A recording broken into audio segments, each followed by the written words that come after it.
उचित ते करा माझा भाव जाणून किंवा भाव जाणून खरा कुंटली जाणीव काही बोलणीची आता कळू येईल तैसी करा बाळाची चिंता हेची एक तुम्हा मागणे हे दातारा उचित ते करा भाव जाणून खरा तुका म्हणे आता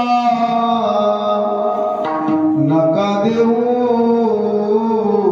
अंतर नकळे पुढे काय कैसा होईल विचार हेची एक तुम्हा देवा मागणे दातारा उचित ते करा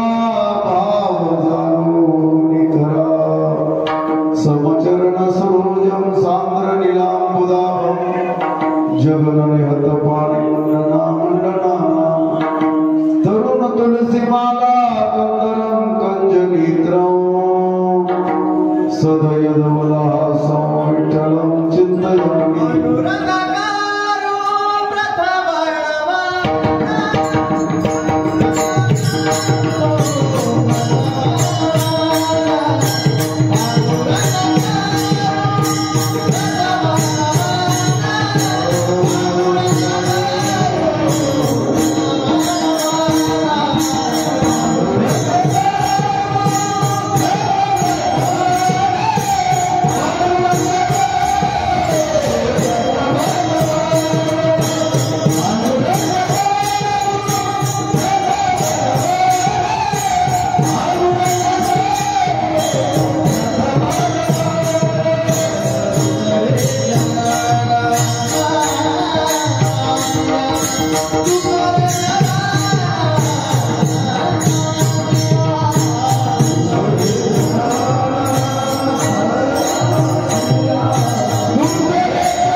श्री गुरूंचे ते नमस्कार आता ओ नमो ज्ञानेश्वरा ओ नमो ज्ञानेश्वरा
हेच एक तुम्हा मागणे हे दातारा उचित ते करा भाव जाणो खरा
या सेवेनिमित्त जगद्गुरु जगन्माननीय महाराष्ट्र भूषण साधू श्रेष्ठ संत वैराग्याचे शिरोमणी श्रीमंत श्री तुकोबाराया यांचा सर्वांच्या परिचित असा मागणीपर प्रकरणातील सेवेसाठी निवडलेला 4 चरणाचा अभंग या अभंगामध्ये महाराज म्हणतात बसा महाराजांनी या नरदेहाकडे थोडं लक्ष घातलं याचा विचार केला की कोणत्या अवयवाला काय काम लावलं म्हणजे तो अवयव त्याच्यामध्ये व्यस्त असतो आणि अवयवाला संसारामध्ये परमार्थामध्ये कामाला लावणं हे गरजेचं आहे. चित्ताला काय काम लावतात तर तुकोबारायाने विचार केला चित्तात काय चालतं चिंतन चालतं चित्तात चिंतन चालतं आणि चिंतन करत असताना त्यानं हे जर चित्त देवाच्या चरणी जर समर्पण केलं त्याच्या पायावर जर ठेवलं तर त्याचे अनेक परिणाम त्या ठिकाणी होतात. देवाच्या समपायाचं चिंतन आपल्या चिंतामध्ये त्या ठिकाणी चालतं. डोळा रूपाचे ध्यान या डोळ्याला काय काम लावायचं भगवंताचं जे रूप आहे ना ते रूप त्या ठिकाणी पाहायचं आणि डोळ्यानं जर रूप पाहिलं तर डोळ्याचा आनंद हा त्या ठिकाणी वेगळा असतो. मुखाला काय लावायचं ना काम अखंड मुखी नाम या देवाला सतत त्या ठिकाणी भगवंताचं चिंतन जर केलं तर मुख पवित्र होत असतं आणि मुख हे अपशब्द त्या ठिकाणी बोलत नाही. पावित्र्य एकदा मुखामध्ये त्या ठिकाणी आलं की साधू वृत्ती त्या ठिकाणी तयार होत असते. देवा मी हे काम करतोय पण करतोय का न करतोय हे बरोबर आहे का तू त्या ठिकाणी तपास कारण तपासण्याचा अधिकार तुला आहे बोलण्याचा अधिकार मला आहे. मी आता लहान झालो तुझ्या पुढे खुंटीत त्या ठिकाणी झालोय बालकाप्रमाणे माझी अवस्था आहे जे तुला काय करायचं तुझ्या हाती त्या ठिकाणी दिलं. तुका म्हणे आनंदा काय कर फक्त मला त्या ठिकाणी अंतर देऊ नको न करे पुढे काय कैसा होईल विचार सज्जनो. या ठिकाणी बऱ्याच वर्षापासून म्हणजे किती वर्षापासून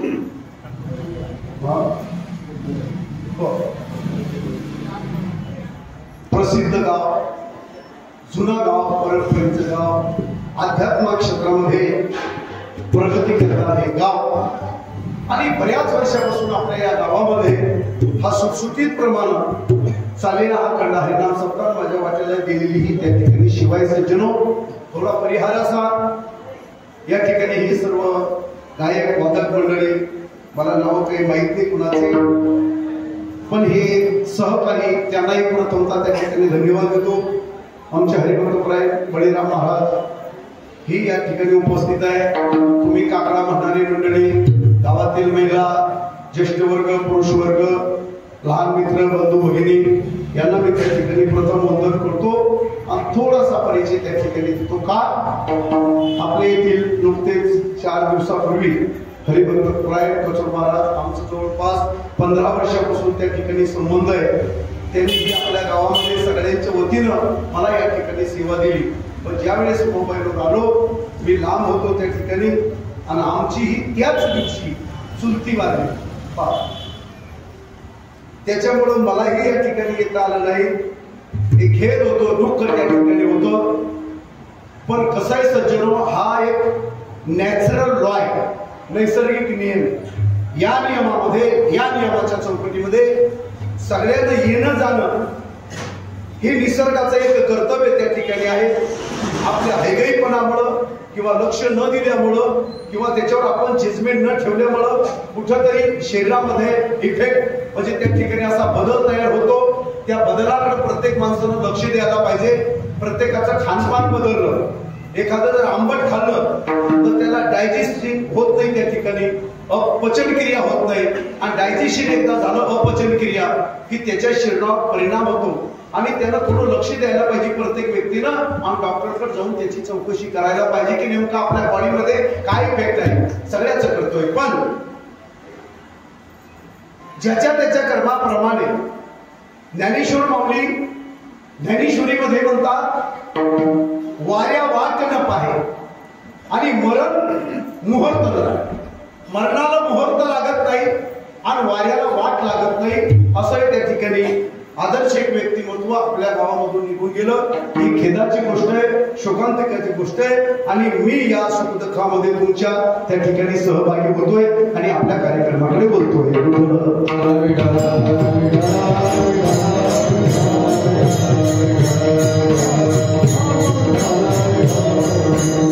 आज कार्यक्रम आहे त्या ठिकाणी मागणी रूपातला कार्यक्रम आहे. 7वं कीर्तन सगळ्याला माहित असतं. प्रत्येक कीर्तनाची नियमावली आहे. पहिलं कीर्तन असलं की नामपर प्रकरणातील अभंग असावा किंवा मंगलपर प्रकरणातील अभंग असावा, आणि या अभंगावर कीर्तनकारानं त्या ठिकाणी बोललं पाहिजे. मधली जी कीर्तन आहे कशी म्हणजे कशी नसती, भक्ती ज्ञान विरहित गोष्टी इतरांना कराव्या, प्रेम भरे वैराग्याच्या युक्ती विवराव्या, जेणेकरून मूर्ती ठसावी अंतरी श्रीहरीची, ऐसी कीर्तन मर्यादा ही संतांच्या घरची. संतांना सगळ्यांना मर्यादा लावून दिलेला आहे. आणि माणसानं जर मर्यादेचं जर उल्लंघन त्या ठिकाणी केलं तर अतिक्रमण होत असतं आणि एक दिवस अतिक्रमण निघत असतं. म्हणून पहिलंच माणसाला जगत असताना किंवा संसार करीत असताना अतिक्रमण माणसानं कुठल्याही त्या ठिकाणी करू नये. जे 7वं जे कीर्तन आहे सगळ्यांना माहित आहे, मागणीपर प्रकरणातील असावं. देवाला कोण मागितलं, काय मागितलं, कुणाला मागायचं, कुणी कुणाला मागायचं हे या कीर्तनातून संबोधून त्या ठिकाणी केलं पाहिजे. आणि उद्या काला, आणि एकदा काला झाला की 365 दिवस पुन्हा मंदिरात यायचं नाही. बरं का पहिला मंडळ येणंच लागत, बरं, चांगली गोष्ट आहे. अहो, येण्याकरता सप्ताह आहे, न येण्याकरता नाहीये. आपण हे चिंतन त्या ठिकाणी ऐकायचं. जसं बॅटरी असते ती चार्ज झाली की तिला चार्जिंग करतो आणि चार्जिंग करून तिचा उपयोग आपण घेतो. तसं सप्ताहामध्ये आपली जी बॅटरी डिस्चार्ज होती त्याला काय करायचं, चार्जिंग करायची आणि ती पुन्हा यूज मध्ये उपयोगामध्ये आणायची. तर सप्ताहाचं फल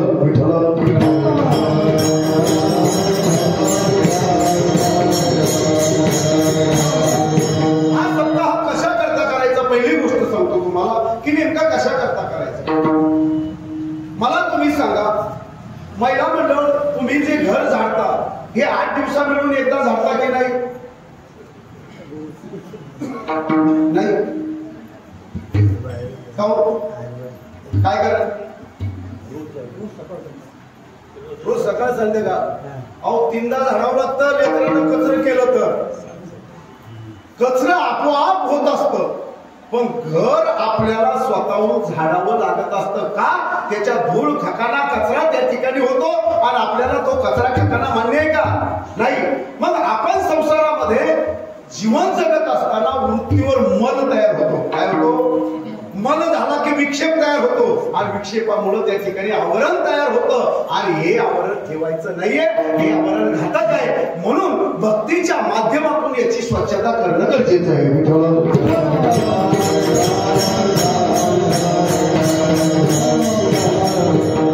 ज्ञानेश्वर माऊलीच्या भाषेत आपण पाहू. माऊली म्हणतात, उभे रोह काय माती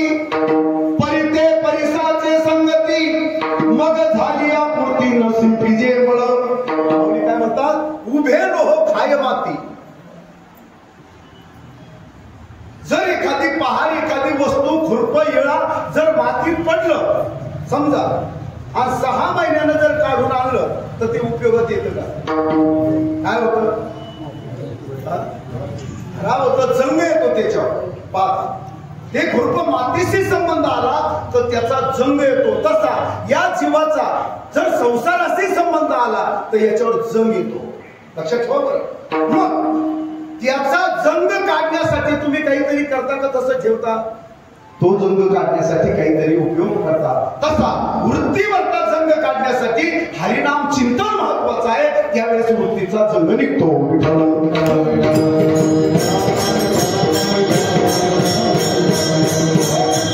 आता पुढे सांगतो का झाली आकृती न संपीजे मला. ते आता मातीतलं लोखंड घ्यायचं आणि माऊली म्हणतात परिसाला लावायचं.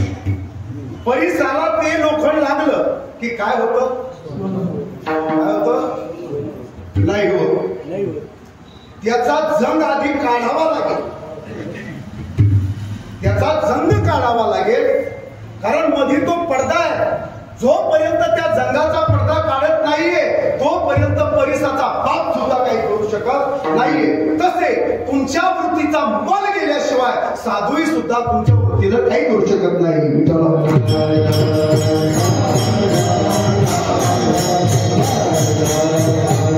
तुम्ही जमीन पेरता, जमिनीमध्ये उत्पन्न येतं, पण जमिनीची मशागत करून पेरता का बगर मशागतीचं? मशागत करून पेरतो गंजलेल्या जमिनीत, पडीत जमिनीत पेरतो का? बरं पेरता येईल पण फायदा मिळेल का? पण पेरून काय फायदा? चला ना बिहात्यामध्ये नरोबा नव्हता. मुळावरी बीज काढले मग ते निर्वाळल्या भूमी पेरिले. सांडी विखुरी गेले म्हणून काही निर्वाळलेल्या मशागत केलेल्या जमिनीत जर बियाणं पेरलं तर ते वाया जातं का? तसं मशागत केलेल्या या हृदयामध्ये जर नामचिंतनाचं बीज पेरलं तरच फायदा होईल, नाहीतर फायदा होणार.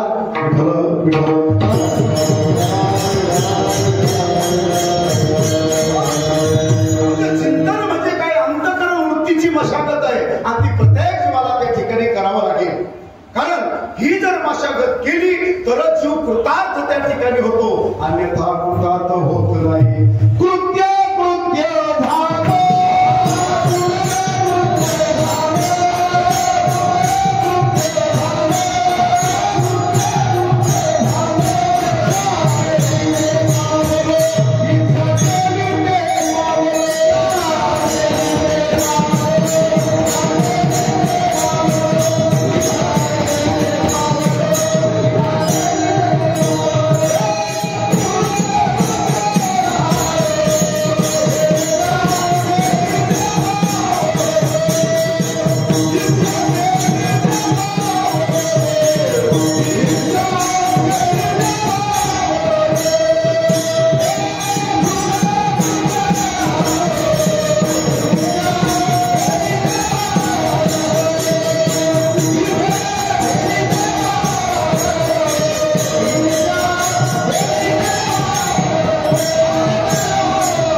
नाहीतर याचं अंगाशी ते मन धरून तुम्ही किती जर इच्छा केली तर तिथपर्यंत हा जीव पावत नाहीये.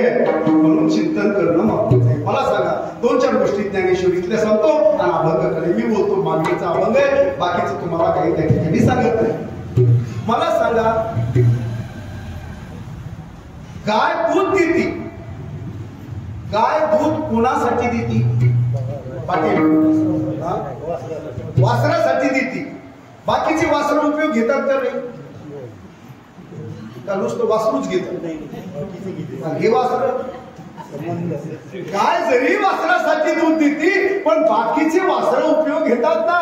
तरी कसं चिंतन हनुमान जयंतीच्या पर्वावर जरी असलं तर चिंतन आपलं होतो, हा फायदा आहे ना.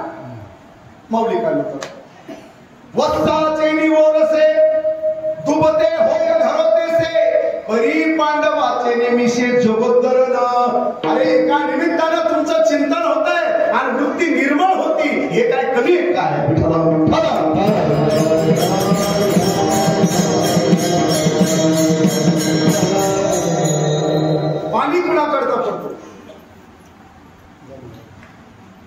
पाणी कुणा करता पडतो? Question number 2.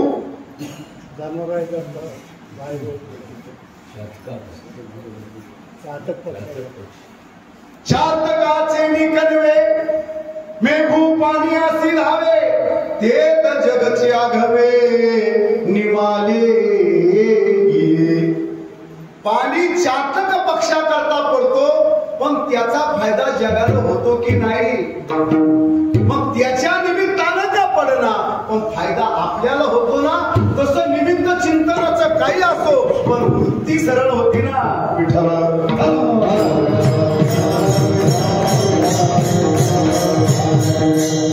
ज्ञानोबाईने याचंच उदाहरण ज्ञानेश्वरीच्या पहिल्या अध्यायात दिलं. चातक नावाच्या पक्षा करता पडतो याचं काय कारण? त्याचं कारण असं आहे, तो पक्षी समुद्र नदी झरे विहिरी भरलेल्या असताना सुद्धा पाणी पित. मग पाणी कधी पितो? वरून पाऊस पडायला पाणी पडला तर पितो. भरिला सरिता समुद्र चोहीकडे तरी ते पापी असी कोरडे मेघोन इथे मोठा पडे तय तो घे. मेघातून ज्या वेळेस पाणी पडतोय त्यावेळेस तो पक्षी पाणी पितो अन्यथा पित नाही. म्हणून त्याच्या करता उन्हाळ्यात सुद्धा पाणी येतो.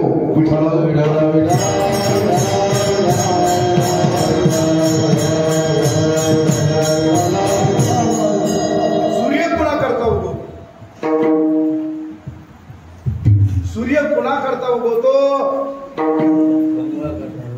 का अनन्य गती कमला सूर्य लागी वेळोवेळा सुखिया होई दे डोळा त्रिभुवनाचा. जरी कमळा करता सूर्य उगवतो पण त्याचा पाठील आपल्याला उपयोग होतो का नाही? त्या सूर्याचे उपकार मानले पाहिजे दादा. जरी कमळा करता उगवला पण आम्हाला त्याचा फायदा झाला ना. तसं चिंतनाचा फायदा आम्हाला होतो हे काय कमी आहे? अर्जुनाचे निव्याचे गीता प्रकाशून श्रीराजे संसारा एवढे ओझे फिरले जगाचे. एका अर्जुनाच्या निमित्तानं कृष्ण परमात्म्यानं गीता सांगितली. ती गीता अर्जुनापुरती मर्यादित आहे का आपल्यापर्यंत आली? आपल्यापर्यंत आली. ज्यानं वाचवली त्याच्यापर्यंत आली का नाही वाचवली त्याच्यापर्यंत आली? संसारा एवढे ओझे फेडले जगाचे याच्या पाठीमागं अनादिकालाची दुःख परंपरा आहे. आणि ही दुःख परंपरा घालवण्यासाठी कृष्ण परमात्म्यानं अर्जुनाला गीता शिकवली. अनादिकालाची दुरोनी आलो मी गा दुःख झाले दारू.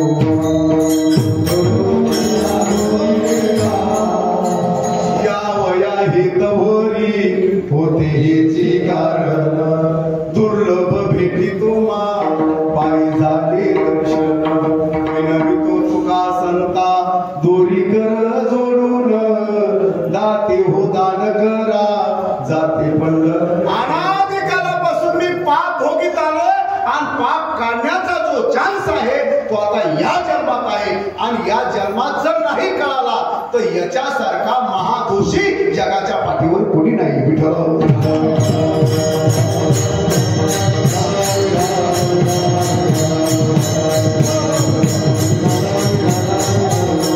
मग आपल्याला काय करायचं? या चिंतनामधून पाप त्या ठिकाणी घालवायचं. पण अभंग मागणीचं असल्यामुळं मी बाकीचं तुम्हाला फारसं त्या ठिकाणी सांगणार नाहीये. कारण काय बाकीचं फालतू सांगून काही फायदा नाही. जरा मागणीतलंच सांगावं लागेल. म्हणजे मागणी सांगितल्यानंतर आपल्या लक्षात येईल अभंग मागणीचा आहे 7वा त्या ठिकाणी दिवस आहे.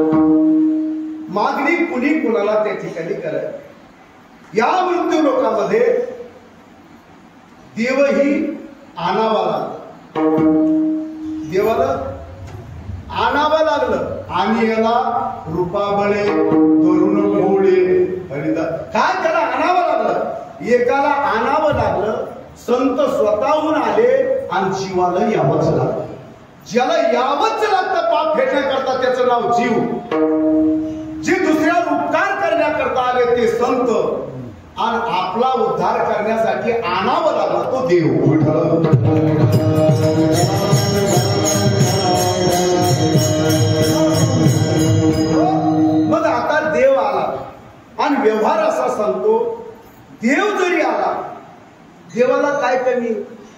काही कमी आहे का?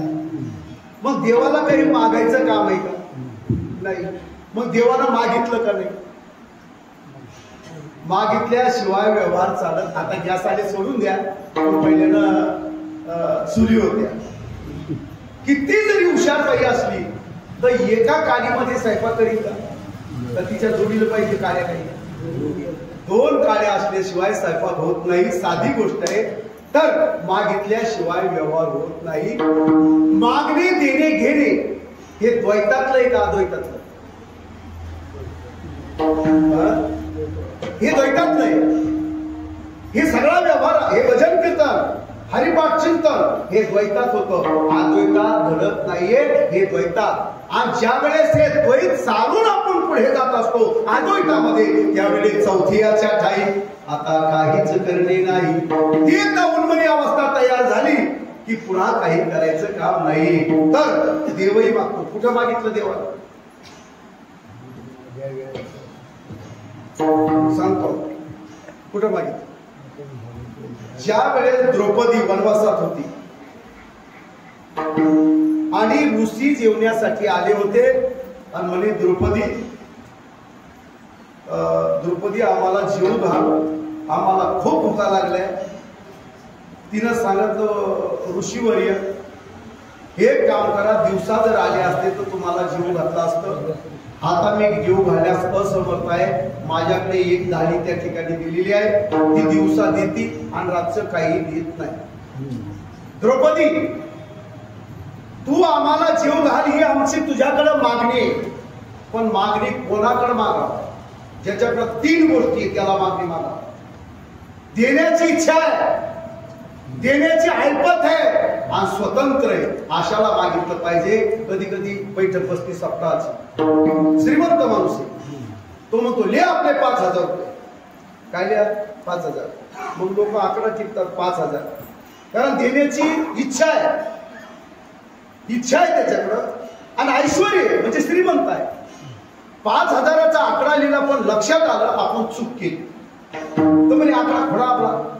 पाहू ना म्हणे तुम्ही दिला 5,000चा, काही कमी द्यायचा का? कमी नाही, कमी द्यायचा का जास्त द्यायचा? आकडा खोडा. मग त्यांनी खोडला. पण लोकांना विचारलं का बरं असं? त्यानं सांगितलंय पा मी तिला विचारतो मग उद्या सांगतो. याचा अर्थ तो ऐश्वर्य संपन्न आहे, देण्याची इच्छा आहे, पण त्याची चाबी त्याच्याकडे कमराला. विठ्ठल विठ्ठल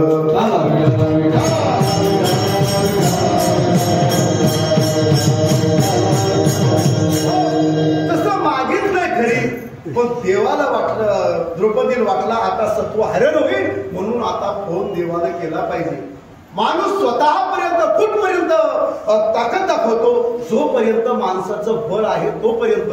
बळ संपलं की देवाला हाक मारावीच लागत असते. किती कठोर माणूस असू द्या, मारताना त्याला देवारे पाय दुखतात, देवारे डोंगळे दुखते, देवारे देवाला हाका मारावीच लागते. कोठे गुंतला तस आता द्रौपदीनं फोन लावला देवाला. द्वारकेमध्ये जे होते कृष्ण परमात्मा फोन लावला. हॅलो कृष्णा दादा तू कुठे? म्हणे द्वारकेत. मी फोन केल्याबरोबर जेवण तिथं कर, हात धुवायला फोन लावतात ना बाया. त्रास जर असला घरी सासूचा तर दादा तू जेवण तिथं कर, हात धुवायला. आता काकाने आता येईन का? मग बोली भाषा त्या ठिकाणी जेवला तिथं ताबडतोब हात धुवायला. तू आता काय कर या ठिकाणी. देव ताबडतोब त्या ठिकाणी आला. कसा? पिवळा पितांबर कैसा गगनी झळकला, करुणावर बैसोनी माझा पटकन त्या ठिकाणी आला. बोल बाई काय काम आहे दिदी? तिने सांगितलं एवढी ऋषी जीव घाल. ऋषी जीव घालतो हरकत नाही, पण मला काहीतरी अगोदर त्याच्या पूर्वी दे. कारण देवाचा एक वार आहे, देसी तेव्हा घेसी ऐसा सची उदार. देव उदार आहे, पण तुमच्याकडून काहीतरी घेतो. तो घेतल्याशिवाय देत नाही. म्हणून सप्तातली पंगत घ्या, सप्तातला महाराज घ्या, सप्तातली वर्गणी घ्या, द्या. जर दिलं तरच त्याची फलप्राप्ती होते. नुसता जेवून जर गेला तर त्याचं पाप तयार होतं. विठ्ठल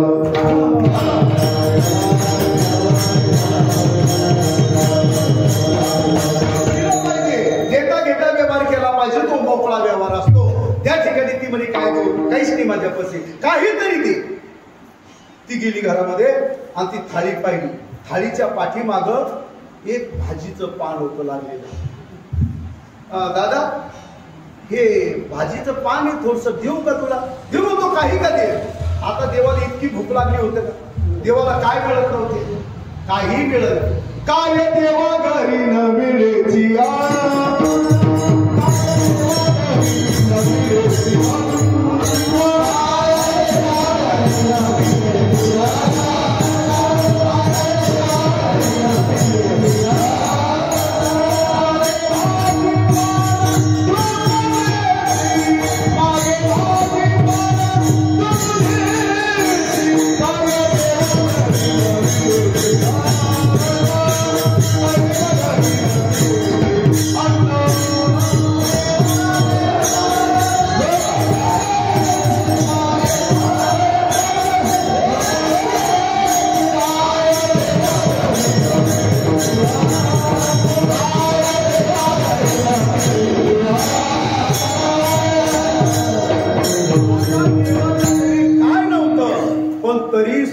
काही शावकार असतात बा. जर समजा पैसे याजानं दिले आणि वरी जर 150 रुपये जर झाले तर माणसाला वाटतं यानं 150 रुपये सोडून द्यावं. पण तो शावकार असा चिकट असतो, म्हणतो बापू अगोदर 150 द्या मग बाकीची द्या. काय देवा घरी ना मिळेल मागे तू काहीतरी दे. त्यावेळेस मी तुला त्या ठिकाणी देतो. दिलं भाजीपान, तृप्त झाला, देऊ ढेकर दिला, पाणी पिऊन आणि भरभरून दिलं. मला हे सांगायचं, देवानं सुद्धा मृत्यू लोकांमध्ये येऊन मागितल्याशिवाय देवाला सुद्धा जमलं नाही. या निमित्तावर संत आले. संतांनी मागितलं नाही का? तुकोबारायाने स्पष्ट म्हटलं त्या ठिकाणी, काही मागणे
त्या ठिकाणी नाहीये.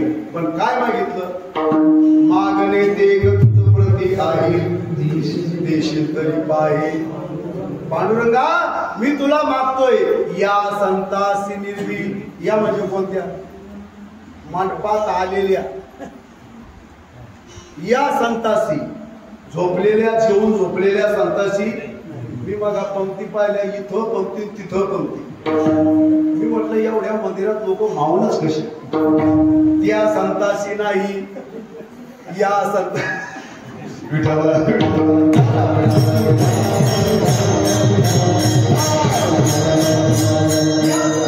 या म्हणजे पुण्यात तुम्ही कीर्तनाला आलेल्या या संतास दिली. नामदेव महाराजांनी विचारा, हा कल्पाविष्य व्हावे तया कुळा माझी आशा काळा. काय सांगितलं? कल्पनेची बाधा न होणे काही. ही सांगितली का?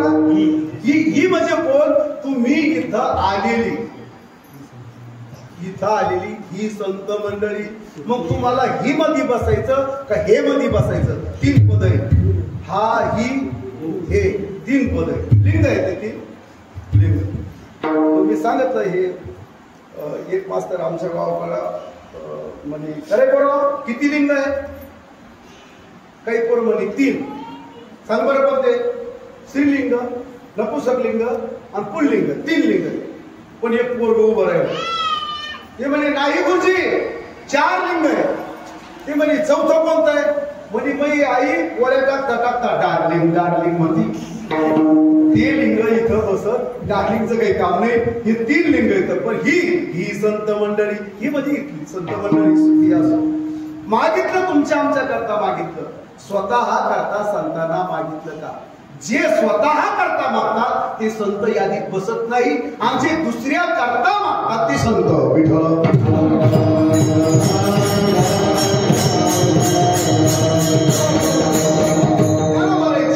आता विश्वात्मके देवे येणे वाग यज्ञ पोषावे पोषोनी बदलावे.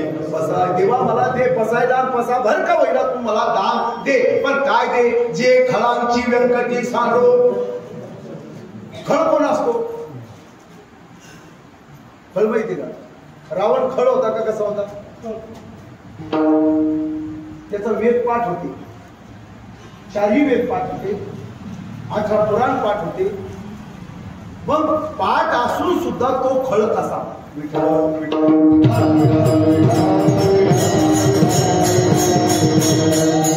सगळं पाठ असताना खळ कसा? याचं काय कारण आहे? त्याच्यामध्ये दुष्ट भावना, कपट भावना, दुसऱ्याविषयी लालसा, ईर्ष्या ही त्या ठिकाणी होती. दुसऱ्याची उपेक्षा करत होता, दुसऱ्याची निंदा करत होता. ही भावना असल्यामुळं त्यानं सगळे शास्त्र जरी पाठ केले तर सगळे शास्त्र त्या ठिकाणी पाण्यात गेले. म्हणून हे सगळं पाहिजे. कमी आलं तर चालतं, अर्धा हरिपाठ आला तर चालतो, नाही आला तरी चालतो. पण दुसऱ्याची ईर्ष्या करू नका, दुसऱ्याची तितिक्षा करू नका, दुसऱ्याची उपेक्षा करू नका, दुसऱ्याबद्दल दुर्बुद्धी धरू नका, दुसऱ्याबद्दल कुभावना त्या ठिकाणी धरू नका. कदाचित नाही हरिपाठ आला तरी चालतो. याला खळ म्हणतात. म्हणून याची व्यंकटी, व्यंकटी म्हणजे वाकडेपणा, कुचकापणा याचा जाऊ दे आणि याच्या सत्कर्म येऊ दे. हे विश्वात्मक देवाला प्रार्थना ज्ञानोबारायनं केली. विठ्ठल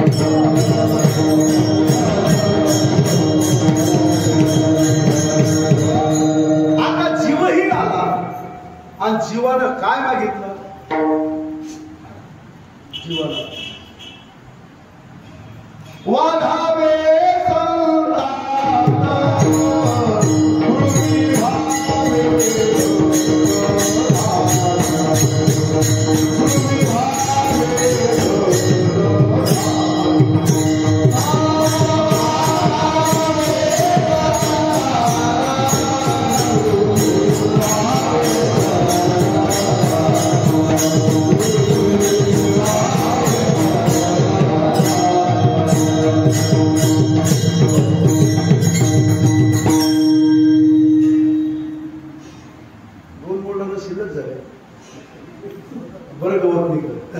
वाढावे संतान, पूर्वी व्हावे धनधान्य.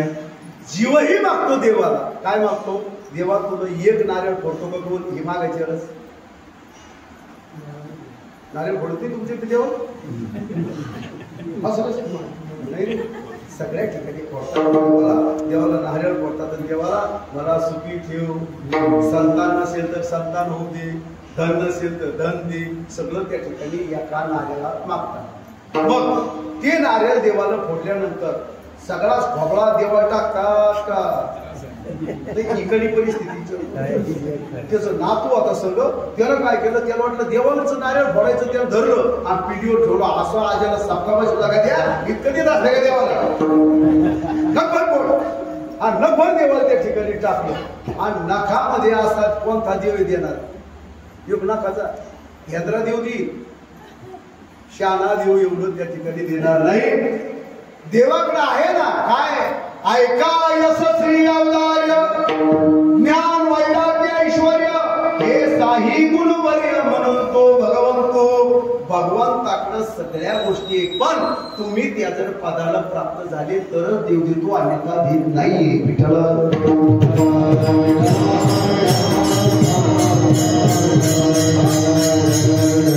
पहिलं देवाला काय द्या? तर तुमचं चित्त द्या. कारण चित्त आहे ना, या चित्तामध्ये चिंतन चालत असतं. आणि हे चिंतन केलं तुम्ही ठाईचं बैसून करा का देवळात करा का सिद्धी करा, कुठं करा, पण चिंतन त्या ठिकाणी करा. म्हणजे हे चित्त भगवंताला द्या. माझे चित्त तुझे पायी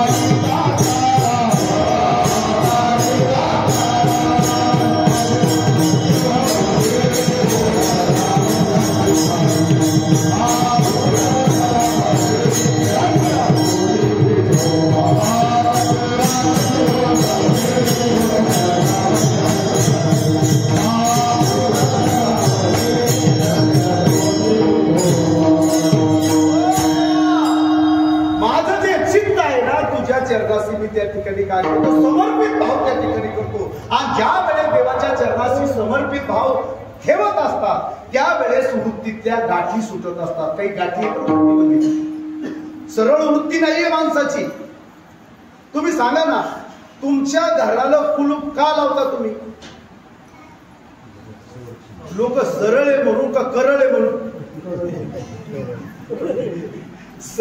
सरळ असते तर तुमच्या घराला कुलूप लावायचं काम नव्हतं. म्हणजे लोक चोरीही करू शकतात. म्हणजे काही गाठी वृत्तीमध्ये, आणि या गाठी असल्यामुळं काय आपल्याला हा व्यवहार बदलावा लागला. आणि जर गाठी जर नसत्या तर मग काय झालं असतं? सगळ्यांची देवाच्या पायाशी मिठी पडली असती. सुटल्या गाठी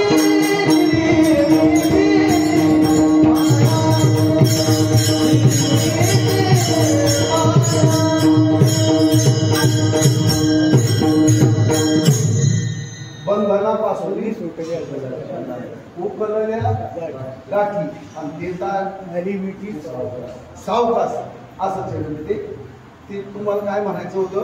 अरे तुका मने सोडिया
चित्तामध्ये एकही प्रकारची गाठ पाहिजे नाही.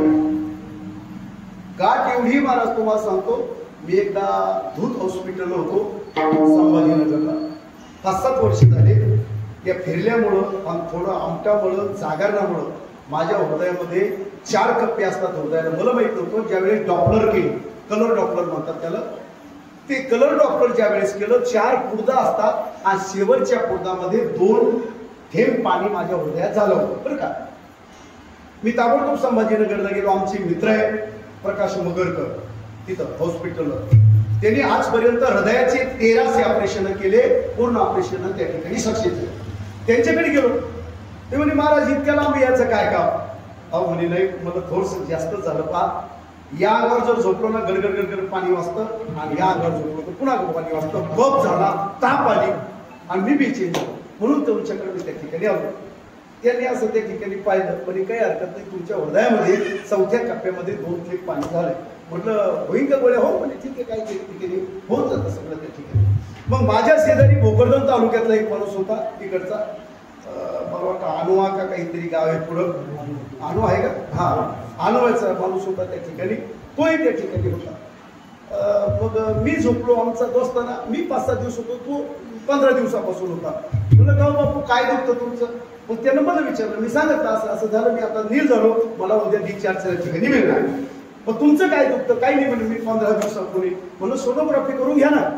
पण सोनोग्राफी केली, एन्जिओग्राफी केली, एन्जिओप्लास्टी केली, डॉक्टर त्या ठिकाणी केलं. पुन्हा काय राहिलं? MRI केला, सगळं केलं ना. जे माहित नव्हतं ते केलं. म्हटलं का हो MRI म्हणा का कशात म्हणा, एन्जिओग्राफी मध्ये ही चूक सापडायला पाहिजे होती. म्हणजे नाही ना महाराज, सापडतच नाही. हे असं मला 3 वर्षापासून होऊन राहिलं. किती वर्षापासून? 3 वर्षापासून. पण एक अंदाज म्हटलं जे होऊन राहिलं का सगळी गावात काही घटना घडली की तेव्हापासून म्हणे काही नाही, आमच्या चुलत भावानं 2 मजली बिल्डिंग बांधली. आता हे सोनोग्राफी देईन का एंजिओग्राफी मध्ये ही गाठ कशातच येणार नाही. याच्याकडं मोकळे मन रसाळवाणी असेल तरच गाठ निघून जाईल.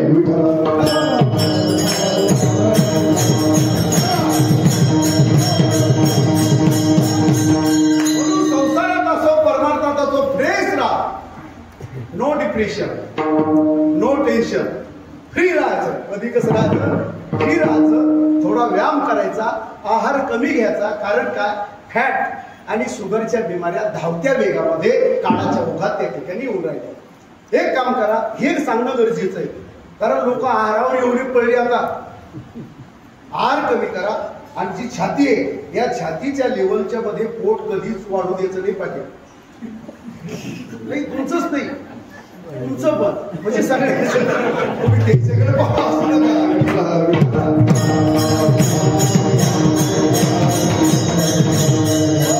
कारण असं जेवता जेवता आमच्या एका गावातल्या बाईचं वजन 1.5 क्विंटल झालं. ते काट्यावाला आलता कापसावाला, ती म्हणे वजन करते बाई तू बसू नको म्हणे, काट्या मोडून जाईल. 1.5 क्विंटल वजन झालं. मग ती त्रस्त झाली, थोडं तिला हायपर व्हायला लागलं, ऑक्सिजन मिळाला, थोडी जड झाली, लठ्ठ झाली, याच्यावर रागवायची, माणूस चिडचिड होतं, दुसऱ्यावर रागवतं. कारण असं मोकळं राहत नाही, ते जड झाल्यामुळं सारखं चिडचिड करतो. बा सासू बोलली की तिच्यावर चिडचिड, ननंद बोलली की ती, म्हणजे असं चिडचिड होतं म्हणून. आणि वजन कमी करा, माणसाला मोकळं वाटतं. बा वजन कमी पाहिजे माणसाला. मग ती डॉक्टरकडे त्या ठिकाणी गेली. म्हणजे डॉक्टर माझं वजन करा म्हणून म्हणजे बाई काटा मोढ्यावर न्यावं लागतो. 1.5 क्विंटलचा माझ्याकडे काटा 1 क्विंटल 10 किलोचा आहे. 1.5 क्विंटल माझ्या मोढ्याच्या पाण्यात तुला न्यावं लागतं. धर्म काट्यावर तिथं किती चालतं जाणार तिथं न्यावं लागतं.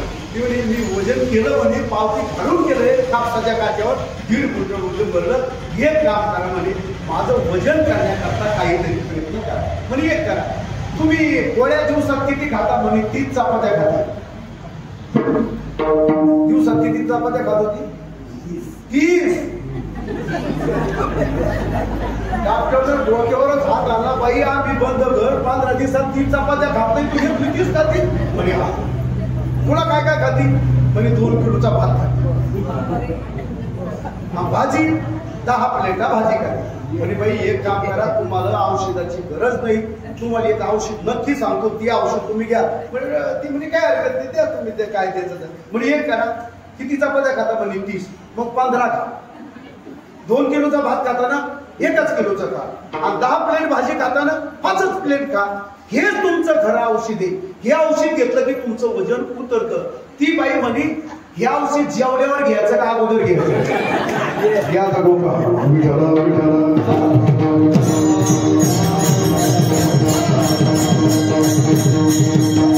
माणसाला बिमारी लागली तर माणसाचं कीर्तनात ध्यान राहत नाही, माणसाचं घरात ध्यान राहत नाही, याचं दुःखात ध्यान असतं. म्हणून निरोगी व्हा, निरोगी जीवन जगा, सकस आहार घ्या, कमी आहार घ्या आणि लाईफ जीवन जगा.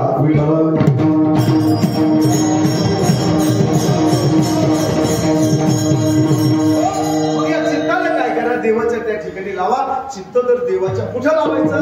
चित्ती तुझे पाय. कशाला किंमत दिली? तुकोबर आहे ना, पायाला किंमत. पाय का देवाचे? पाय देवाचे सम पाय का विषम पाय? समचरण दृष्टी विठेवरी. ते पाय भगवंताचे सम आहे.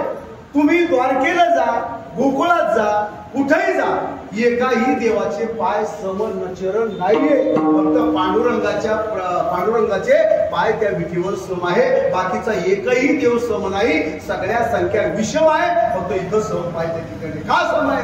त्याचं कारण काय? दृष्टांत करावं. दृष्टांत टाइम मी घालत नाही.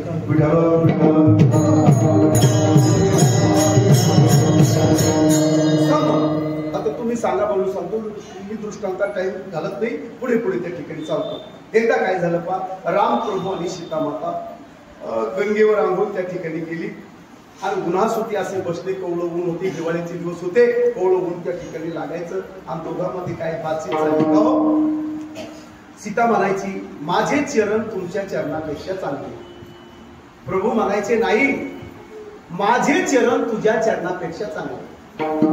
ही म्हणायची नाही, ते म्हणायचं तुझं नाही, ते म्हणायचं माझं बरोबर आहे, ते म्हणायचे. आता वाद, जर दोघात वाद लागला नवरा बायको मध्ये, तो वाद मुद्द्यात मिटला पाहिजे. मुद्दा समजतो ना, मुद्द्यात मिटला पाहिजे. मुद्द्यात वाद मिटला नाही तर बुद्ध्यात जात असतो.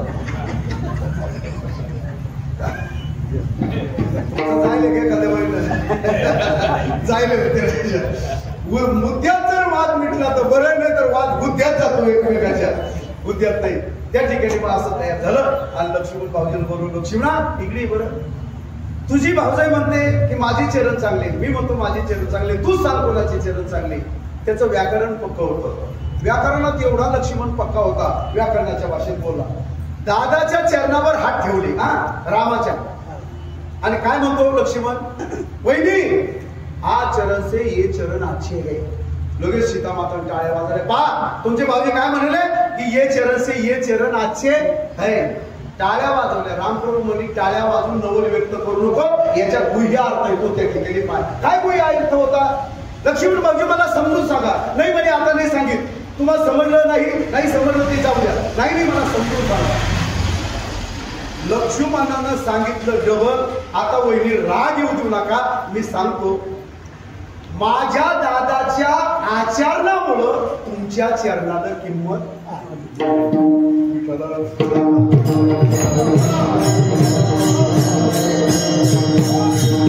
माणसाला किती येतं याच्यापेक्षा त्याचं आचरण कसं आहे. माणूस आचरणानं मोठा होत असतो, शब्दानं माणूस मोठा होत नाही. शब्द फेक असतात, शब्द त्या ठिकाणी सकारात्मक नसतात, शब्द त्या ठिकाणी नाश पावत असतात. शब्दाचं आयुष्य लांबचं नाहीये, अनुभवाचं आयुष्य लांबचं आहे. म्हणून माणसाची किंमत फक्त आचरणानं वाढते, माणसाची किंमत शब्दानं वाढत नाही.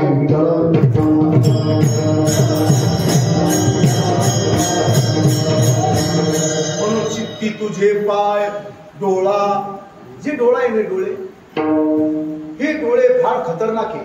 तसं पाहिलं तर ऋषीमुनी डोंगरामध्ये जाऊन काय बंद करून बसले? डोळे बंद करून बसले. का?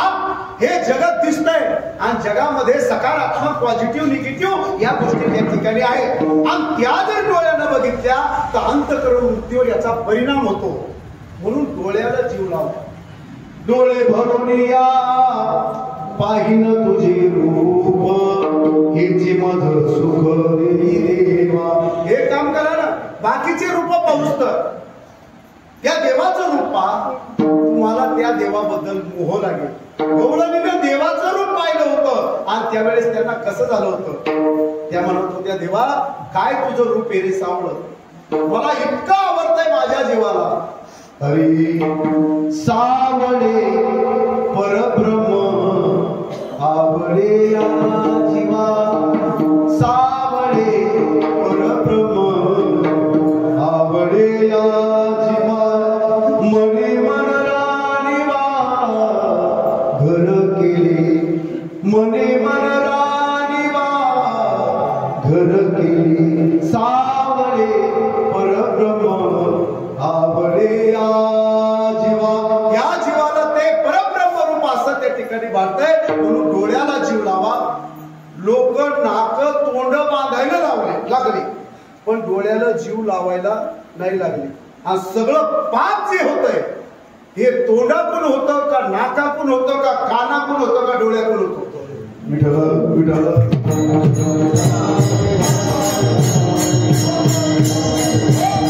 डोळ्यातून पाप होतं, जे दिसतंय डोळ्याला दिसतंय, आणि डोळ्यातून पाप होतं. म्हणून डोळ्याला जीव लावा. थोडं टाइम डोळे बंद करून देवाचं चिंतन त्या ठिकाणी तुम्ही करा. एकदा त्या डोळ्याचं कसं देखीला डोळा पैसाला. डोळ्याला पाहिलं की मला एकदा लोणारकर गाव आहे मोप, तिथं मागण्या डॉक्टरनं माझा कार्यक्रम घेतला होता. मागण्या डॉक्टर मोपला मारवाडी समाजाचे विचार त्यांनी कार्यक्रम त्या ठिकाणी घेतला. त्या लोणाच्या माध्यमातून म्हणजे एक कार्यक्रम द्यावा म्हणून ठीक आहे, काय हरकत नाही, कार्यक्रम. आता लोणारवर बसून मोपला मला जायचं. वडवारडव हिरडव गुंधा मार्गे तिकडे पुढं मोपला जायचं. गाडी पॅक भरलेली होती, पण मी कसा बसा त्या ठिकाणी बसलो. आणि पुढं जात व्हा महाराज पुढं, व्हा महाराज पुढं, महाराज पुढं झाले. आणि होताना एक बाकडं त्या ठिकाणी रिकामं होतं. गाडी पॅक होती, उभे लोक बसलेले होते, पण एक बाकडं रिकामं होतं. आणि ते का रिकामं होतं? त्याच्यावर एका माणसानं दारू पिऊन काय केलेली होती? उलटी. आणि पलीकडचं कोपरं भरलेलं होतं, त्याच्यामुळं कोणी बसलं. मी कथा करून दमून त्या ठिकाणी गेलो. असं इकडं तोंड करून बसलो. जाऊ दे आपल्या पाठीमागे, इकडं तोंड करून बसलो. एक पुन्हा पेणार आलं, मग महाराज थोडस पलीकडे व्हा. मला तू बैस तिथून, मी काही त्या ठिकाणी. महाराज काय होतं, तुम्ही समजदार माणसं आहे. मला तिकडून पिलेले भोगलेले माणूस मी बसत नाही, तुम्ही बसा. तर ते मला काय म्हणतं, काय होतं महाराज, वर वाच खाली बसायचं. अरे म्हणलं वर पाहिलं खाली बसलं तर ते चित्र डोळ्यातलं जात नाही. डोळा रूपाचे ध्यान एकदा डोळ्यानं पाहिलं ते पुन्हा दिवसभर त्या ठिकाणी जात नाही. अखंड मुखी नाम तुमचे वर्णावे. आणि या मुखानं काय करायचं? अखंड भजन करा. सततम कीर्तयन्तो मां यतन्तस्य दृढव्रताः. तुम्ही काय करा? सतत प्रभूचं ध्यान त्या ठिकाणी करा, नामस्मरण करा, चिंतन करा. तो देव तुमचं मागे पुढे उभा राहील. आली आघात निवाराया. तुम्ही एकदा नामधारक झाले की तुम्हाला जगामध्ये कशाची भीती? हरीच्या दासा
चांगलं बाजूलाच चिंतन करताना डोळे बंद करून चिंतन नका. डोळे आता उघडी डोळे जरी अद्यापी न कळे मातेची खोळे दगडाला पोटासी.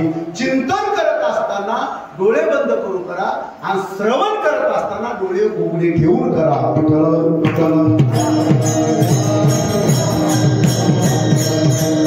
संसारामध्ये सुख येतच असतं. मला सांगा पाटील, माणूस जो संसारामध्ये जगतो कशावर जगतो? माणूस आशा. कशावर जगतो? आशा. की आता ते पूर्ण होईल, मग पूर्ण होईल, मग पूर्ण होईल, मग पूर्ण होईल. रावणाचंही पूर्ण झालं नाही, अपूर्णच राहिलं. दस दिशेला त्याचं राज्य असताना 3 गोष्टी बाकी राहिल्यांमध्ये रावण मारल्या गेला रामाच्या हातात. कोणत्या गोष्टी? सोन्याला सुगंध आला का त्याच्याकडून? नाही. समुद्राचं खारं पाणी गोड झालं का? नाही. आणि वर आकाशाला शिडी लावता आली का? याचंही आलं नाही. मग आपलं कसं जमल? नाही जमणार ना. मग तरी माणूस कशावर जगतो? आशावर जगतो. एक तुम्हाला सांगतो आणि मोजका त्या ठिकाणी सांगतो. एका माणसाकडे 2 गाढवं होते. थोडी गरिबी होती.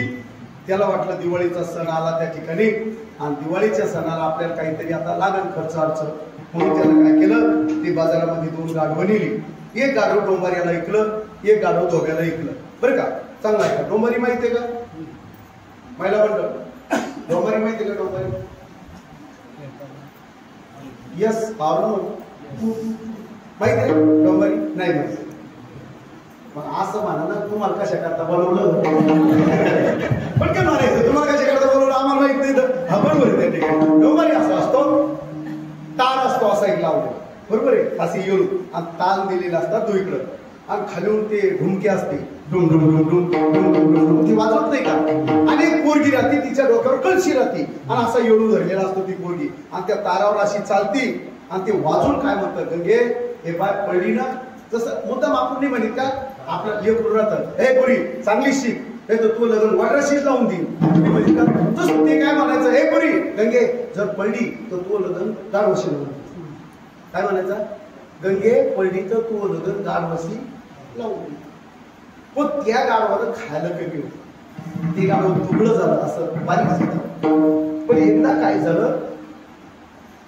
जानेवारी महिन्यामध्ये धोब्याचं गाडव नदीला जायचे कपडे काढले की नदीला चरायचो लक्ष झालं त्या ठिकाणी पण एकदा जानेवारी महिन्यामध्ये त्याची भेट झाली आणि हा सुधारलेला गाडव त्याला विचारायला लागला खरे म्हणे तुला मला काही खाऊ घालीत नाही करे नाही म्हणे जरा आबळच पण एक काम कर दे मालकाला सोडून चल माझ्यासोबत नदीवर एवढं खायलंय तू महिन्यात त्या ठिकाणी सुधारतो चल म्हणे माझ्या हे म्हणे नको जाऊ दे म्हणे मी आता मालकातच त्या ठिकाणी राहतो काय झालं पहा म्हणे मी आलो असतो तुझ्यासोबत पण मी एका गोष्टीत त्या ठिकाणी गुंतलो दररोज माझा मालक अशी ढुमकी वाजवतो खाली आणि तो काय म्हणतो गंगे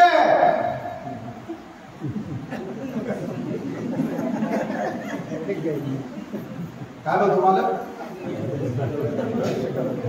गंगे जर पडली ना तर तू लग्न मी त्या शब्द जपतो म्हणे तेरवाच्या गंगी पडत माझ्याशी बरोबर गंगी काही पडत नाही गावशी लगन काही लागत नाही विठ्ठल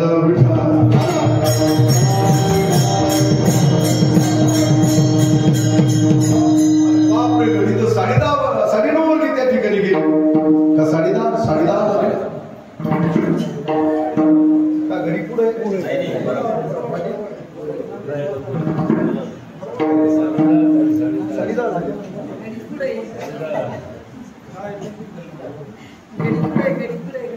29 पण 10:30 असतं बापू काही कसं नाही राहील कीर्तन झालं ना आपलं 8:30 ते 10:30 असतं अर्धा घंटा राहिला मला आता दररोजचा सराव कसा पडला की आपल्याला 8:30 ते 10:30 आणि मला आमचे शिवाजी महाराज म्हटले होते किंवा तुम्ही 8:30 ते 10:30 कीर्तन करा आता मी तीच डोक्यात धरलो की गंगे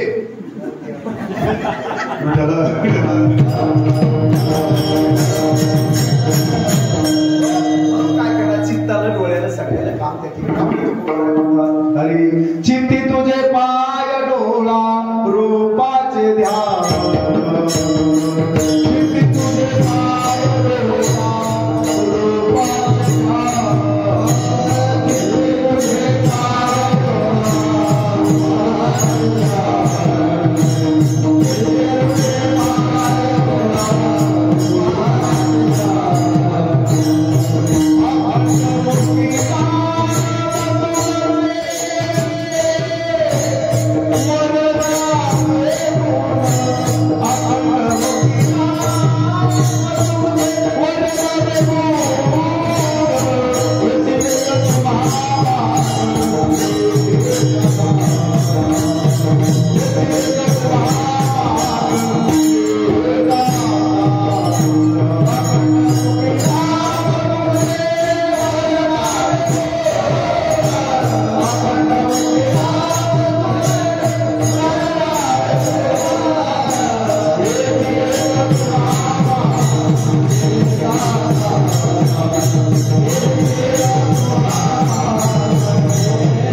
अभंग आहे ना, देवाची आळवणी करणारे. रूप म्हणजे राजा, पाळी म्हणजे देवाला आळवणे.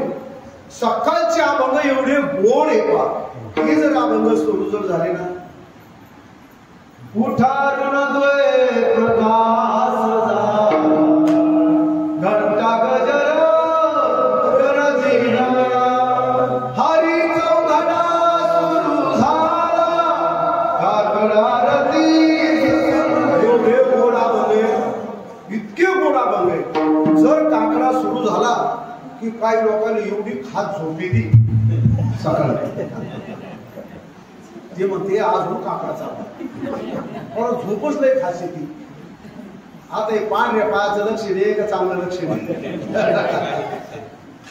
हे लक्षण त्या ठिकाणी चांगलं नाही. उपजोनी करंटा नेने अरे भक्तीचं साधन जर तुला त्या ठिकाणी झोपी घालत असेल, हे पा भक्ती कोणाला आवडत नाही. जसं माणसाला फणफणून आलं, ताप आली तर त्याला भाकर गोड लागत नाही. ते काय होतं, नाही मला आज देऊच नको गड्या, मला भाकर कडू लागायला लागली. भाकर कडू आहे का तोंड कडू आहे? तापीनं भाकर गोड लागत नाही आणि पापानं परमार्थ गोड लागत नाही.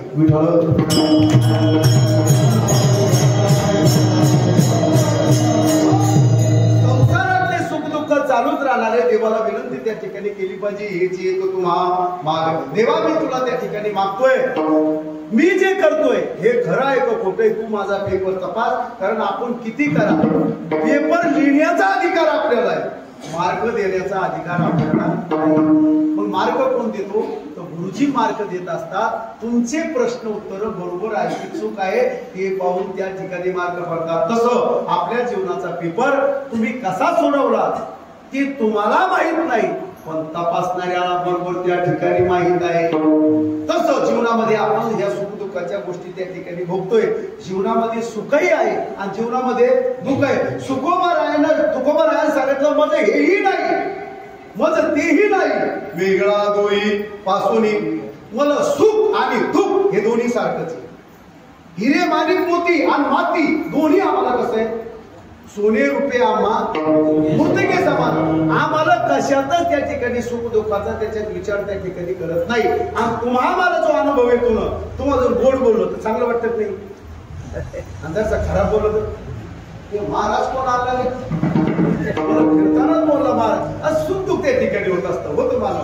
तसं आता एक उदाहरण सांगतो. घनसोली माहिती का? घनसोली नाही माहिती? ठाण्याच्या वरच्या बाजूनं दक्षिण दिशेला 9 किलोमीटर. मी दरवर्षी कीर्तनाला जात असतो. तळोजा, घनसोली, पनवेल, स्वप्नावली, गावखराडी 5-6 कीर्तन असते, जात असतो घनसोलीला. आमचा मित्र आहे. कीर्तन झालं गजानन, श्री संत गजानन बाबाच्या प्रगट दिनाचा कार्यक्रम होता आणि एकालाच मित्र आहे पा भोकरदन तालुक्यातला जो मित्र जाधव, मला वाटतं त्याचं नाव आहे.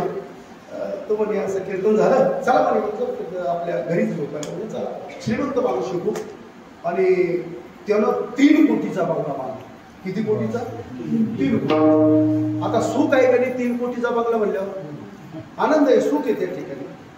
आणि त्यानं घरी नेलं आणि मग हॉलमध्ये नेलं. त्या ठिकाणी तिथं बसायला काहीच नव्हतं, गादी नाही, पलंगही नाही, खुर्च्या नाही. करे मला आवरून तू एवढा बंगला बांधला 2 कोटीचा आणि बसायला काहीच नाही टाकलं, काय? ते म्हणजे थांबा महाराज, असं बटन दाबलं, त्या भीतीतूनच खुर्च्या बाहेर बसा, तुम्हाला ज्याच्यावर बसायचं त्याच्यावर. आता काय झालं, मला आनंद झाला, मस्त पैकी आनंद वाटला. पावर संसारातलं सुख दुःख.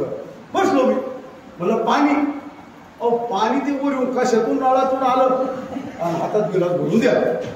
शांत झालो. बरे म्हणून काय बंगला बांधला, सगळा बटनावरच बंगला आहे. जेवण आहे कसं, बटन दाबलं भीतीतून लगेच जेवण तयार, पुढं टेबल, त्याच्यावर लगेच तुम्हाला जे खायचं त्या ड्रायफ्रूट खा, काय खायचं ते सगळं त्या ठिकाणी मटकी वगैरे भाजी मी जेवलो. आणि मला आराम करायचा होता. म्हणे महाराज मला ड्युटीवर जायचंय, तुम्ही आराम करा. म्हणून मी आराम कशावर करू, तुम्ही पाहता घरी हे बघा. बटन दाबलं आणि भीतीतून लगेच पलंग बाहेर पलंग बाहेर आला. नरम बिछाना, त्याच्यावर बेडशीट मुलायम अगदी किती झोपाव अशी माझी इच्छा झाली. म्हणलं खरे अरुण मी जर झोपलो तर मला झोप लय लागेल खास. म्हणे महाराज निवांत झोपा, इथं कोणी नाही त्या ठिकाणी, निवांत झोपा. आता मी ड्युटी घेतो, 8 घंट्याची शिफ्ट झाली की मी येतो, तुम्हाला त्या ठिकाणी उचलतो. तो दरवाजावर गेला, पुन्हा लक्षात आलं म्हणे महाराज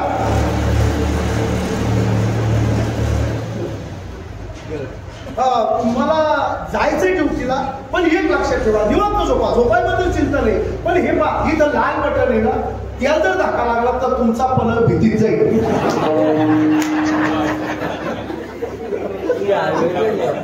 मला तुझ्या गादीवर मी झोपत नाही, मी बस स्टँडवर जाऊन झोपतो पण गादीवर झोपत नाही.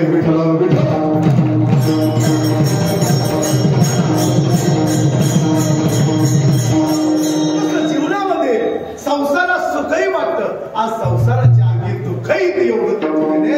एकीकडे सुखही आहे आणि एकीकडे दुःख आहे. माणूस सुखाच्या आशेवर जगतो का दुःखाच्या भोगावर? संसारात सुख नाही, सुख पाहता आणि दुःख पर्वत आहे एवढे, तरीही माणूस त्या ठिकाणी जगतो. एकच उदाहरण सांगतो आणि सेवा आपली संपवतो. एकदा काय झालं पहा, तुम्ही दररोज कीर्तन ऐकतात का आपलेच कीर्तनाला? दररोज. एकदा काय झालं पहा, तुमची पैशाची तिजोरी कावडाच्या डाव्या कोपऱ्यातच आहे. कीर्तन झालं नियाचं नाही सांगत पाटील घरोबरा तुमची यायची तिजोरी डाव्या कोपऱ्यात आहे बरं का. तुम्हाला सगळ्यांना सांगतो, मी पाहिली म्हणून डाव्या कोपऱ्यात. एकदा काय केलं तुम्ही, सोयाबीन विकली 2 लाखाची, चिखली म्हणा बाजारात त्या ठिकाणी 2 लाख रुपये आणले आणि अलमारी ठेवली. पण त्याची बायको काय म्हणे, हो म्हणे 2 लाख घरात कशा ठेवतात, काही काय एखादा एखादी चोरी झाली तरी कमी 2 लाख रुपये जातील. बरोबर आहे बायकोचं. मग यांनी काय केलं, 1,90,000 चिखली अलमारीमध्ये नेऊन टाकली. घरात किती राहिले? 10,000 रुपये राहिले. मग घरचे त्यांच्या म्हणे राहू दे 10,000 पडू द्या, सुटतो की घरात पाहिजे 10-5,000 रुपये, ठीक आहे राहू दे 10,000. पण एकदा काय झालं, तुम्ही कीर्तनाहून गेले आणि गेले असताना तुम्ही झोपले बरं का, निवांत झोपले तुम्ही, तुम्हाला झोप लागली 1:30 वाजता. आणि 1:30 वाजल्यानंतर तुमच्या घरामध्ये चोर शिरलं. कारण मी कीर्तना सांगितलं होतं डाव्या बाजूला ते ध्यानात धरलं, चोर काही लांबचा नव्हता, डाव्या बाजूला त्या ठिकाणी. मग चोर शिरला, आला की ती अलमारी तुमच्या कमराला चाबी होती, त्यानं तुमच्या कमराची चाबी काढली आणि बरोबर अलमारी उघडली आणि 10,000 रुपये घेतले. पण घेताना त्याची गुंडी घासली आणि कर्कन आवाज आला, लगेच जागी झाली. अरे चोर आला आपल्या घरामध्ये, लगेच तुम्ही पळाले आणि चोराचा पाय तुम्ही इकडे ओढता आणि चोर पुढं ओढतो. दोघांची झटापट चालली. पण चोराचं बळ जास्त असल्यामुळं तुमच्याकडून दरवाजातून उडपर्यंत आणलं, दरवाजातून खाली आले. पण चोराचं बळ जास्त झाल्यामुळं तुम्हाला चोर आता आवरला नाही, झटका मारला आणि 10,000 रुपये घेऊन निघून गेला. तू म्हणले बाबा 10,000 रुपये गेले, पण बरं झालं 2 लाख रुपये गेले नाही, बरं झालं.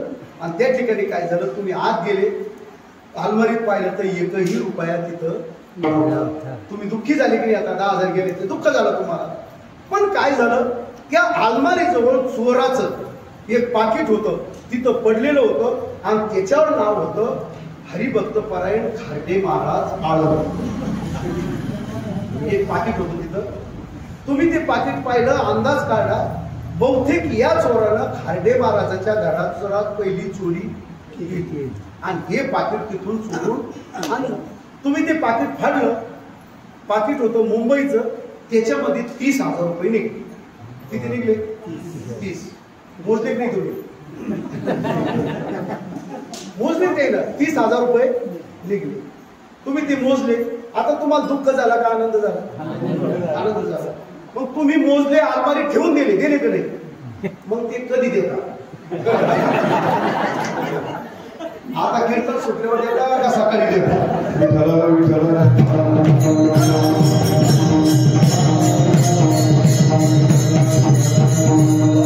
किती जर कमाई केली तर तो कुमार म्हणतात, कबीरदास म्हणतात, सगळं जग त्या ठिकाणी दुःखी.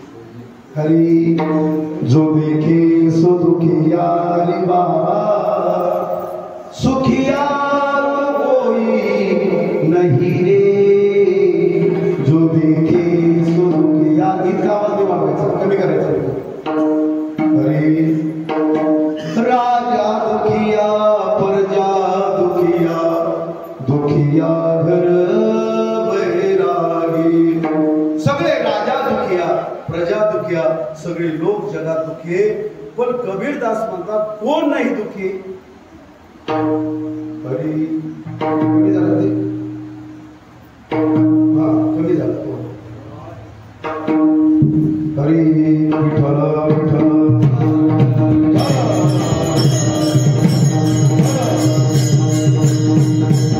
कहत कबीरा ओ नहीं दुखिया जिने मन पूजिता रे जो देखे सो दुखिया रे बाबा सुखिया तो कोई नहीं रे जो देखे सो दुखिया रे बाबा. तुम्ही पहा जगामध्ये सगळे माणसं दुखी, मग एक साधू का सुखे. येता तरी सुखे या जाता तरी सुखे जा. ते म्हणतात आनंद साठवया या झोपडीत. मग ती झोपडी असताना तो सुखी आणि आपण महालात का दुखी. विठ्ठल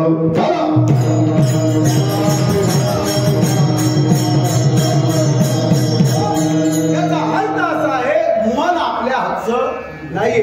मन रात दिन फिरतय, रात दिन काय फिरतय. हा फिरत असल्यामुळं ते मन कसं दुखी आहे. तुम्ही पहा ना, रावणाला किती पत्न्या होत्या. 80,000 याच्या कांता मंदोदरी प्रतिबंधा तरी सुद्धा सीतेवर मन गेलं. याचं कारण का, ज्याचं मन जास्तच धावत असतं तो माणूस जीवनात सुखी नसतो. पैसा असू द्या, पैशानं सुखच मिळतं असं नाही. पैसा आहे, 2,000चा बूट घेऊ शकता तुम्ही, पण देवानं ठरवलं तुम्ही 2,000चा बूट घेतला. पण देवानं ठरवलं हा माणूस जरा परमार्थात वागत नाही का, याला कुर्प द्या. कुर्प कुर्प माहिती आहे का. मग बूट केवढ्याचा असल्यावर कुर्प झाल्यावर त्याला काही औषध आहे का. तर देवानं ठरवलं पाहिजे याला असं त्या ठिकाणी द्यायचं, हा जीवनभर सुखी राहायला पाहिजे. म्हणून ते मन काय करा, ताब्यात घ्या, लहान व्हा, बालक व्हा. आणि एकदा तुम्ही बालक झाले, सगळी जबाबदारी देवावर टाका. लेकरू चालतं आणि आई चालती बरं का, लहानपणी अशीच चालती. आईला चालता येत नाही का, चालती. पण बालकाच्या चाली माता जाणून पावली घाली. तसं तुमचं सुख दुःख सगळं देवावर भार टाका. आणि एकदा देवावर भार टाकला की तुम्हाला तुमची चिंता नाही. हे पहा, तुका म्हणे नग्न भाग तरी ते लाज पतीसी. तुकाराम महाराज म्हणतात बाईचं लुगडं फाटलं, साडी फाटली, त्याची लाज कोणाला वाटायला पाहिजे. कोणाला, मालकाला वाटायला पाहिजे. का वाटायला पाहिजे, त्याची ती अर्धांगिनी तिची साडी फाटली, लाज त्याला वाटायला. तसं तुम्ही भक्त असताना देवावर भार टाकला तर तुमचा भार देवाने सांभाळायचा. पण तुम्ही लहान व्हा. आपण लहान व्हायला तयार नाही, आपण मोठे होऊन राहिलो. आणि आता पहा ना तुम्ही पोस्टरला बॅनर छापतो ना, आपण देवाचे फोटो मोठाले एक आमचे कीर्तन करायचे. हो, कीर्तन करायचे मोठाले फोटो आणि देवायचे. तसं पाहिलं तर देवाचे फोटो मोठे पाहिजे आणि कीर्तनकाराचे लहान पाहिजे त्या ठिकाणी. याचा अर्थ तुमचं मन मुकाट्यात बसत नाही. हरी कुंटली जाणीव काही मनची आता हळू येईल तैसी करा. बाळाची चिंता लहान व्हा, सगळा भार देवावर टाका आणि तो भार तुमचा देव त्या ठिकाणी निश्चित त्या ठिकाणी वाहू शकतो. ज्ञानेश्वर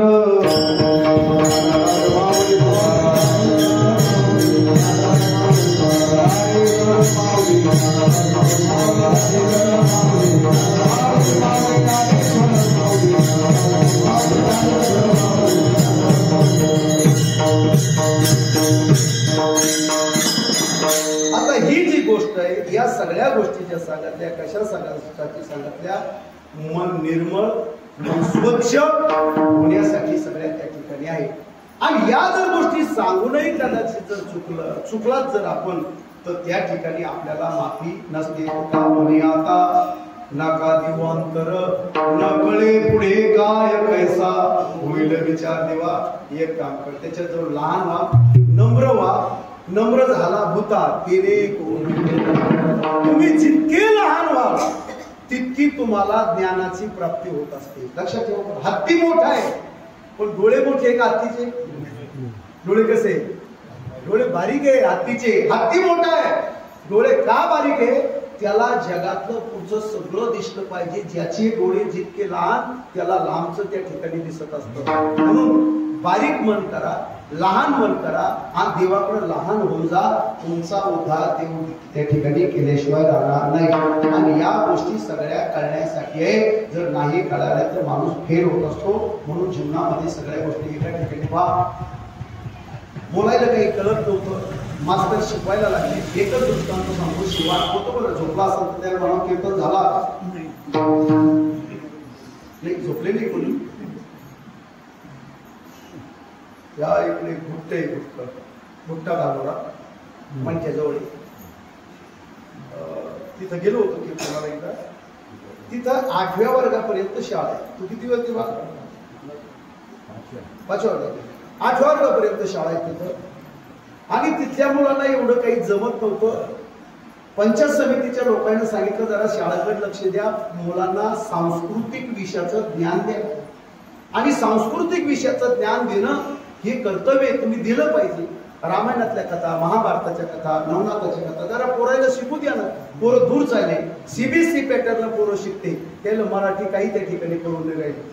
जर त्याला म्हणलं 47 तरच ते म्हणते 47च म्हणते. 47 त्याला म्हणता येत नाही. ज्या महाराष्ट्रात राहतो ती गोष्ट आहे.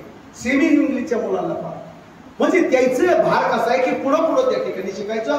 पण सरकारचं धोरण असं आलं की तुम्ही एक काम करा, याला सांस्कृतिक विषयाचं ज्ञान द्या थोडंफार, म्हणजे ही मुलं मराठीतही शांत झाली पाहिजे असं. मग मास्तरला शिकवलं, त्याला असं रामायणातलं शिकवलं काही सगळं. पण एकदा अमरावतीचं पथक आलं तिथं बुट्ट्याला, छोटं गाव आहे. अमरावतीचं पथक आलं आणि त्या पथकानं असं ठरवलं मुलाला कित्येक शिकवलं म्हणून मुलाची विचारपूस आता त्या ठिकाणी आले. पथकातले लोक लगेच मुलांना उभं केलं. हे मुलांना उभं राहिलो. त्याला विचारलं काय धनुष्य पुन्हा तोडलं सांग का? ती म्हणे गुरुजी मी नाही तोडलं. म्हणा सांग कोण तोडलं? ती म्हणे त्या वायब्याला तोडलं. सर हे वायब्या उभं राह. कोणा तोडलं धनुष्य? मी नाही तोडलं साहेब. मग तोडलं कोण? त्या आण्या तोडलं. त्याला आण्या उभ्या, त्याला सुने उभ्या, सगळे उभी सगळे पोरं केले. आता धनुष्य तोडलं होतं का ते? सगळे पोरं म्हणे गुरुजी आम्ही धनुष्य तोडलंच नाही. आता साहेबांना राग आला, इतका राग आला. मास्तरनं बोलवलं गुरुजी इकडे. या मुलांना प्रश्न केला की धनुष्य कोण तोडलं? एकही मुलगा तयार नाही आणि त्याचं उत्तर काही कोण सांगितलं नाही. तुमचं काय मत आहे धनुष्याबद्दल? नाही ते मास्तर काय या गावातले पोरं लस मोका ठेवले. अरे मी ते नाही विचारलं, धनुष्य कोण तोडलं हे विचारलं. त्या मोकाटून नाही तुम्ही ऐका ना, त्याचं उत्तर सांगतो. पण या गावातले काटले एवढी मोकाटे म्हणे. मी जर वर्गात चाललो, मास्तर म्हणतो, मी जर वर्गात चाललो तो पोरं खिडक्यावर आणि कावडावर चढते, माझ्या गळ्यात उड्या मारते. एवढी मोकाट काटे कोण्या तरी काट्यानं तोडत असं. कोण म्हणतं? आता साहेबाला राग आला. एवढा साहेबाला राग आला, लगेच साहेब छान निघला आणि लगेच हेडमास्तर केला. गुरुजी बसा बसा बसा. साहेबाला चहा आणणार आहे. साहेबांना म्हणे चहा पाणी नकोय मला माझ्या प्रश्नाचं उत्तर पाहिजे. मुलांना विचारलं धनुष्य कोण तोडलं? एकही पोरं म्हणतो गुरुजी आम्ही नाही तोडलं. आणि त्या ठिकाणी शिक्षकाला विचारलं, ती म्हणे कोण्या तरी काट्यानं मोकाटे काटे कोण्या तरी काट्यानं तोडलं. तुमचं काय मत आहे? मुख्याध्यापक म्हणे हे पा, जर एखाद्या लेकरातून झाला संकटाचे तर आम्ही असं करतो, आम्ही पण ते मास्तर वर्गणी करतो, तुमचं धनुष्य भरून देतो. आता तर साहेबांना एवढा राग आला बळीराम महाराज. साहेब सनसन पाय खाली ठिकाण्यावर राहिलं. हे असे प्रश्न, असे मुलं शिकवले. काय शिकवता तुम्ही? तुम्हाला शासन पगार देते, पगारीचं काम करतोय. इतका बोलला साहेब, तारक निघून गेला आणि लगेच पंचायत समिती भोकरदनच एक पंचायत समिती लगेच तालुक्याच्या ठिकाणी सीओ पीडीओ सगळे त्या ठिकाणी बोलवले, सगळ्यांनी एकत्रित केलं. म्हणे का हो, तुमचं लक्ष काही खासगावकर आहे का? तुमचं खासगावकर लक्ष आहे का त्या ठिकाणी? हो म्हणे सगळं लक्ष आहे. मग आम्ही त्या मुलांना प्रश्न केला की शिवधनुष्य कोणा तोडलं? त्या पोराने तसं उत्तर दिलं. मास्तर असे सांगू लागले, हेडमास्तर म्हणतो वर्गणी करून भरून दे. तुमचं काय मत आहे? ती फाईल घे 17 नंबरची खासगावची, ती शिपाई पळत गेली. 17 नंबरची फाईल घेतली, सगळी पाहिजे. काय साहेब तुम्ही कुठून आला? म्हणे अमरावतीला. याच्याकरता आला का? अहो म्हणे आम्ही खासगावला धनुष्य दिलंच नाही तर मोडायचा संबंध काय? ही पंचायत समिती मी ठरवलं.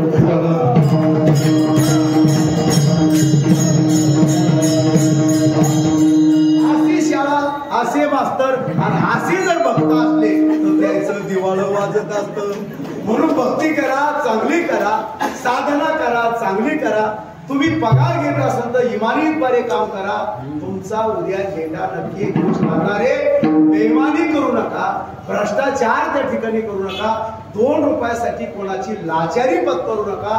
तुम्ही इमानीद्वारे राहा, तुमचा धंदा उत्तम करा.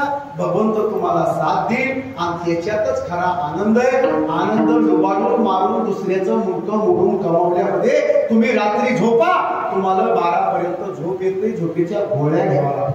चांगलं जागा ना, आम्ही तर कुठं ढेकळात पडू द्या, तिथं झोप लागते आम्हाला. त्याचं कारणच असं आहे, मन साफ करा, देव तुमचं काम करील. म्हणून तुका म्हणे आता नाका देऊ अंतर, न कळे पुढे काय कैसा होईल विचार झालेली शिवा. पांडुरंग परमात्म्याच्या चरणी, हनुमंतरायाच्या चरणी, छत्रपती शिवाजी महाराजांच्या चरणावर, तुम्ही आलेल्या सर्व श्रोते वर्गाच्या चरणावर सेवा समर्पण करतो. आणि सेवेला मला ज्यांनी तारीख दिली, आमचे वैकुंठवासी हरिभक्त परायण कसोबा बाबांनी ही तारीख दिली. म्हणे महाराज तुमचं 7वं कीर्तन आहे. कीर्तन दिलं, पुन्हा सकाळी फोन आला, म्हणे महाराज तुम्हाला हनुमान जन्माचं कीर्तन त्या ठिकाणी करावं लागतं. उद्या सकाळी किती वाजता करता हनुमान जन्माचं कीर्तन?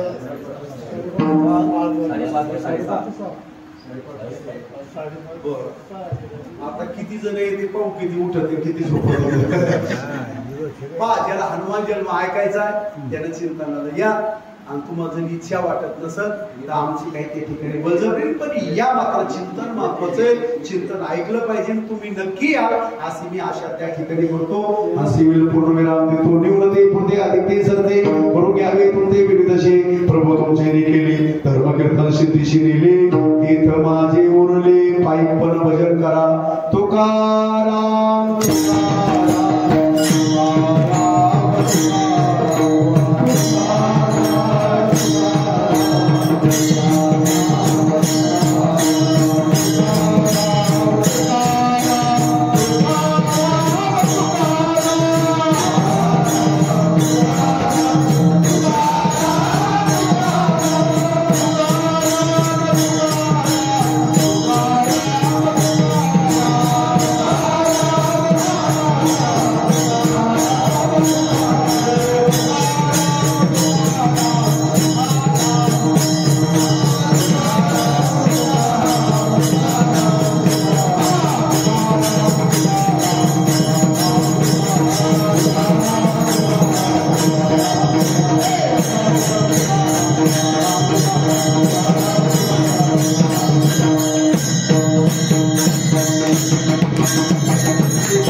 आणि नंतर आपण जायचं.